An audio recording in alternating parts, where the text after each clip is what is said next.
C'est parti depuis ce matin pour la 14e édition du Forum de Bamako.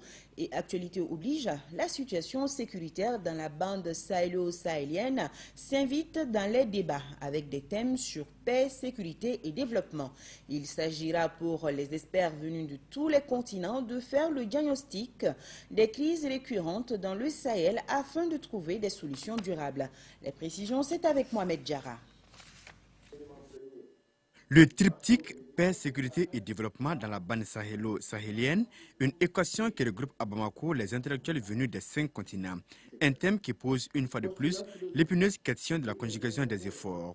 Aujourd'hui, compte tenu de l'immensité du Sahel, la région est devenue un no man's land. C'est pour toutes ces raisons que la 14e édition du Forum de Bamako décide de faire le diagnostic de la situation. Il n'y a pas de paix sans sécurité, mais il n'y a pas de paix non plus sans le développement. Les trois sont liés. Vous voyez, par exemple, si vous voulez investir dans un pays, s'il y a la guerre, les gens qui ont de l'argent ne vont pas venir. Donc, ils ont besoin de sécurité.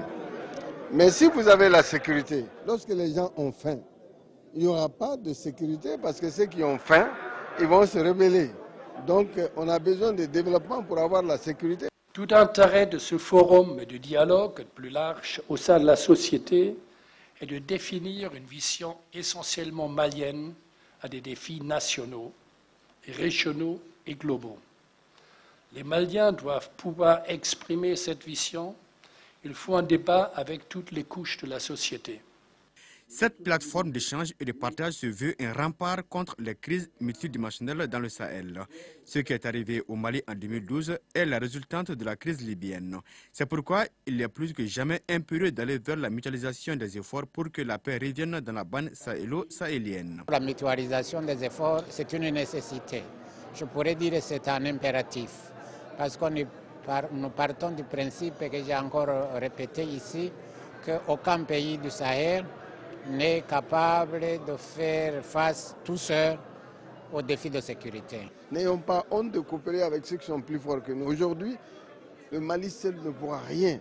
On a besoin de la France, on a besoin des États-Unis, on a besoin de l'ONU. Ayons cette modestie, cette humilité de composer avec ses partenaires. Quand on sera fort, on pourra s'en passer.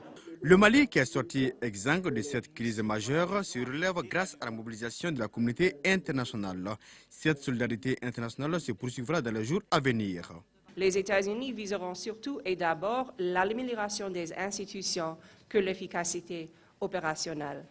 Tout au long de cet exercice, nous allons renforcer les principes fondamentaux de contrôle civil et le respect des droits de l'homme, puisque c'est la preuve d'un renforcement proactif du contrôle civil et de la responsabilité face à des irrégularités qui permettront aux États-Unis d'approfondir à nouveau sa formation directe de fonds et son soutien au fur et à mesure que nous entrons dans le futur. Les stratégies des différentes organisations des Nations Unies seront portées à la connaissance des panélistes. Des communications qui devront guider les pas des organisateurs dans la recherche de la paix et de la stabilité dans la sous-région.